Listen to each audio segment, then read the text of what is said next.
Maybe I know all your secrets, but you tell me stupid lies. Oh, you think you can escape now and got it all just figured out. You can fake it through the ceiling to the rooftops while I'm leaving. You're my greatest mistake, greatest mistake.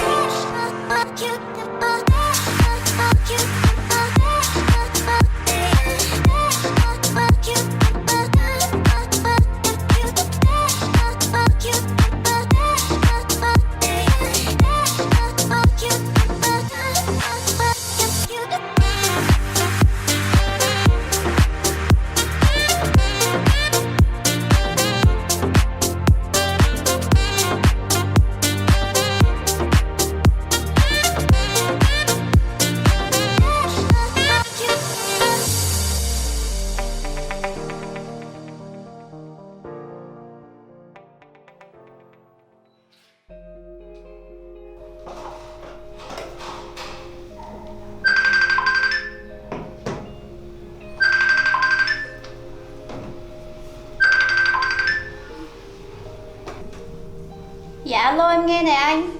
Em đang làm gì đấy? Dạ em đang làm việc nhà. Có việc gì không anh? Hôm nay mình có hẹn đấy, nhớ nha. Dạ em có nhớ. Ủa mà hẹn chỗ nào vậy anh? Cho cứu thôi. À mà này em kết thúc với cái thằng chăn bò kia chưa? Dạ vẫn chưa. Tại vì em chưa có dịp gặp anh ấy. Trời ơi, nói bao nhiêu lần rồi, kết thúc nhanh đi chứ. Tối nay là đi chơi là mất hứng, không có vui. Dạ, để hôm nay em lên giải quyết luôn ạ. Em đừng có suy nghĩ mấy cái tình cảm mấy năm kia nữa. Thôi, em cứ trông rất tình cảm mà ăn đi. Dứt khoát luôn, không nói nhiều gì hết á. Ngoan. Chào em, tối nay gặp lại. Anh đừng lo nhé. Dạ, bye anh.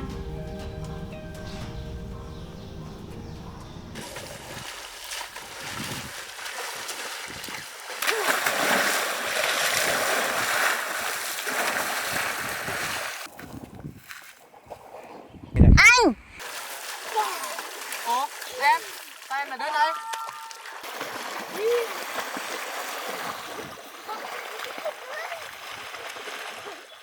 Ủa, có việc gì không em? Sao em lại tới đây?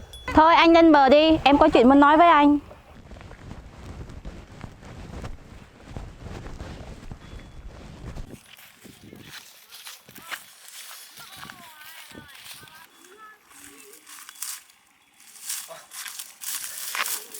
Ủa, sao cái này em...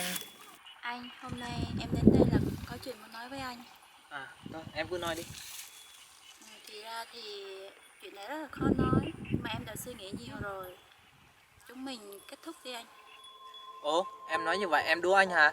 Anh nghĩ em tới tìm anh là em nói đùa hả? Em đang nói nghiêm túc đó. Anh bất ngờ thật đấy, nhưng lời em nói dễ dàng vậy em có thể nói ra thật sao? Em không nghĩ à? Chuyện tình mình suốt bao nhiêu năm qua, tình cảm hai anh em mình vui buồn suốt bao nhiêu năm qua, hai anh em mình cũng đều chia sẻ cùng nhau mà. Cứ sao hôm nay là em nói như vậy? Em mệt mỏi quá rồi, em chán cái tình yêu này rồi. Ủa, thì em có người khác rồi sao? Cứ cho là như vậy đi anh. Em chúc anh hạnh phúc, tìm được một người mới tốt hơn em. Tạm biệt anh.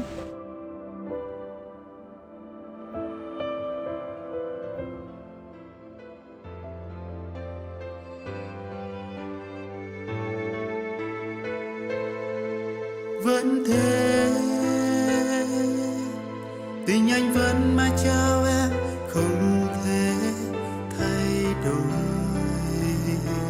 Dù anh biết em không phải của ai, mà anh vẫn có chấp yêu em.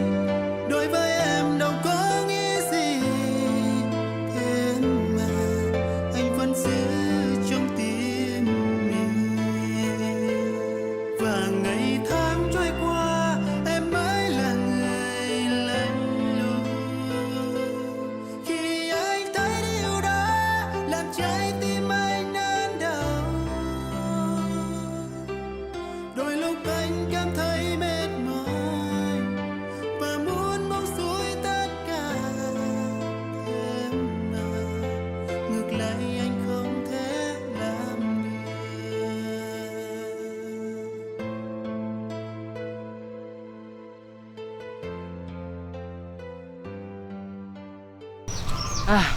Giờ tôi sẽ ban hết mấy con bò này nè, 7 con.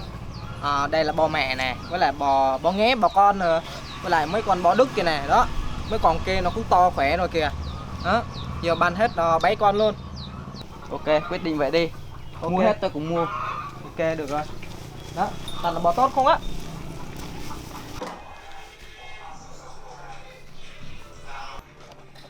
Rồi xong. Đây.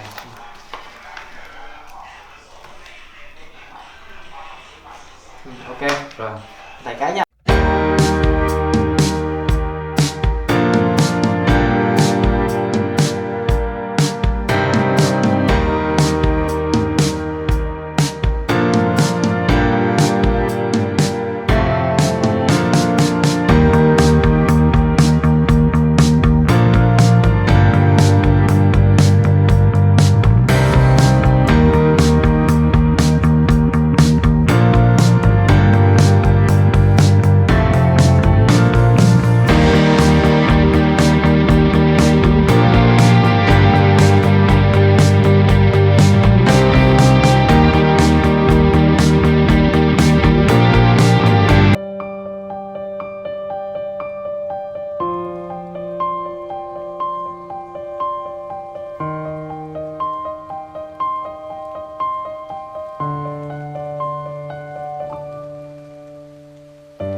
Em.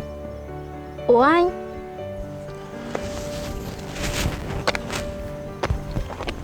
Anh, bao lâu nay anh ở đâu vậy?